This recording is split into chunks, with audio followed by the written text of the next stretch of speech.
of Metro Manila Film Fest this Masaya, year? malaking privilege kasi 8 pelikula lang ang nakapasok. 8 entries. Alam natin lahat na marami pumasok. Alam ko parang nasa almost 50 na entries ang sumubok. Tapos 8 lang pipiliin. So to be able to be part doon sa 8 na yan, malaking bagay yan. Malaki. And first producing project ko. So MMFF agad. Why did you decide na mag-produce ng pelikula? Panibagong challenge. Maganda, naniniwala ako sa proyekto, naniniwala ako sa cast, nakita niyo kung gaano kaganda yung cast, kung gaano pa star-studded. So, favorite season ko rin yung Pasko. Eh sabi mo nga mas relatable, mas It's relatable, tungkol siya sa pagwala ng internet sa buong Pilipinas. Diba? So, hindi kayo makapagtrabaho lahat pag nangyari. Yes. Lahat tayo. So, pinapakita natin kung anong nangyayari pag nangyari yun. Ikaw ba, Gerald, pag walang internet connection, nagkakaroon ka ng alone time sa iyong resort at nagmumuni-muni about life? Medyo, minsan umaakit ako ng bundok para walang signal at hindi ko makita yung mga sinusulat ko sa akin. Ayaw mo ba yung mga sinusulat namin, Je? Maniwala sa'yo dyan. Minsan, ako naman kasi yung tipong, di ba, minsan hinaharap natin yan. Ang ibig sabihin nun, umaakit ako ng bundok, naghanap ako minsan mga lugar na walang signal para may katahimikan, di ba? And then, pagkatapos nun, ready ka na bakbakan ulit, trabaho ulit. So, fairness sa'yo, Je, ikaw yung parang up and down ng yung naging 20 years in the industry, di ba? Daming times na... I don't think may kilalang artista o tao na hindi up and down yung buhay. Yes, So, paano mo na manage yung gano'n na hindi ka napapagod kahit na ang daming naging pagsubok sa buhay mo? Kasi mayroon akong may purpose ako sa buhay ko eh. Kaya rin ako nagpo-produce. Isa sa mga motivations ko, katulad ng pagdinegosyo ko, nakapagbigay tayo ng trabaho din sa iba. So, kahit anong hirap na darating, may purpose, nahanap ko yung purpose ko. So, yun, pag may purpose ka, maraming pagsubok na kayang lagpasan. Nakakapagkilala ng trabaho sa Oo po, ibang pakiramdam na. It gives me more motivation kaysa dun sa trabaho lang mismo. You know?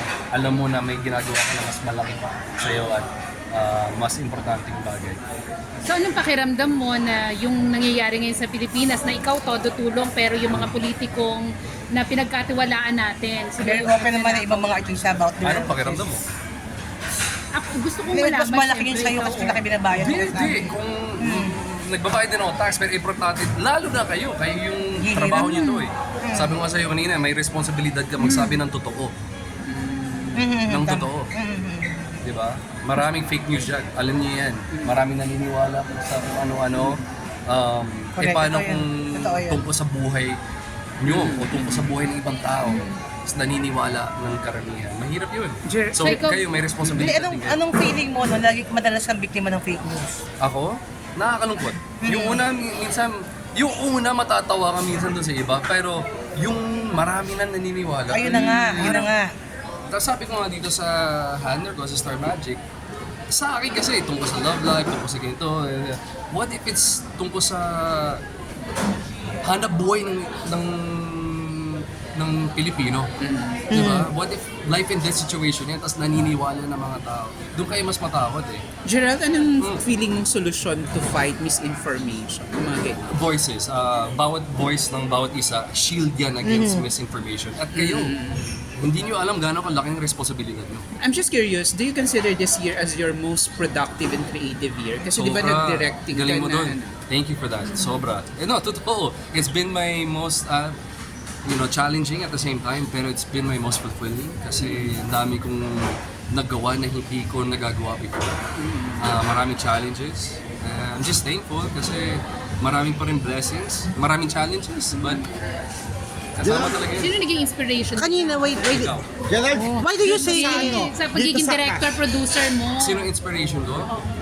Sabi ko kanina, may purpose ako sa buhay. And then when may purpose ka and you positive thinking ka, darating yung mga inalok lang sa akin yan out sa isang meeting.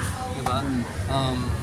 So, I always grab opportunities. I always try to think positive. At marami pa gusto i-achieve. So kanina you mentioned na you want to connect with yourself. Bakit ang sarili mo gusto mo makapag-connect? Hindi naman na ganun talaga. When you become so busy sa gusto mong i-achieve, minsan kailangan mo rin huminga kahit sandali lang. Kailangan mong i-assess itong Pasko, itong holiday season ang perfect time eh. Kasi kailangan natin, okay, ano nangyari sa taon na to? Saan ako nagkamali? Ano yung tama na ginawa ko? Di ba? Ganun talaga eh. So, connecting with yourself. Kanina kasi, Doon sa mga Siyempre, ito yung naantay ko. Mukha pa, yung hesitation pa lang, alam na natin sa Sure kang gusto mo parinig ka. Oo sa eh. mga exes mo, kung sakali, sinong gusto mo, kanino mo gusto Connect. Alam mo, Kuya Romel, alam mo niya, kababata, Naniniwala kasabay ka mo ba na yan. pag ex na? may mga Matalino tao na naman darating yun. sa buhay natin para turuan tayo ng leksyon. Totoo yun. Diba? Minsan, hindi na natin kasama moving forward. But I always appreciate every moment na kasama ka. I mean, Kasama siya. everything, lahat ng nangyayari may dahilan eh. At naniniwala ko. You learn from a relationship. Yung mga natutunan mong lessons about that. One, About falling in love, about having a relationship. What are we're those falling in lessons? love, relationship, pamilya, Getting hurt and kaibigan. everything else. Do not take anything for granted. Okay. Do not take anything for granted. Enjoy every moment. Enjoy every moment. So dumating ka sa point na nakapag... Sige, about the movie. Last three questions. One. O dito sa movie, di ba, since isa ka sa producer, sino dito yung mga pinili mo? Naabutan mo ako nung nasa bahay lang ako, di ba? Tas Nakatawali tinatawag ka, sa di ba? Kalain mo. Naliligo mo pa lang, ha? Tama, ang unang interview ko, si Kuya Romel. Oh, di ba? Kalain mo, 20 years later, producer na ako. Oh, di ba? Pero itatanong ko sa'yo, inisip mo ba na mangyayari to? Hindi. See?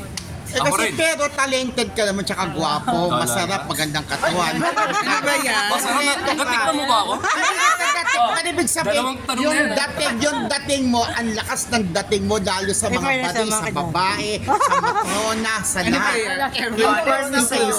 Saan pupunta to, Kuya May Romel? isang question sa... Saan pupunta to? May isang question. Last two questions. Teka, Gerard, ano naman reaction mo na yung mga fans nyo ni Kim Chu, Ayan na. parang gusto pa rin kayo magkaroon ng reconnection. Ayan. Yun yung mga projects. Ayaw mo Kanina nga sagutin. naka-live Hindi stream. hindi ko po alam sa reconnection, but it's, kailangan nyo isipin, wala ako dito sa harapan nyo ngayon kung hindi din dahil sa kanila. Totoo yun. So whatever happens, good or bad, you always have to be thankful sa mga tao na sumuporta sa'yo.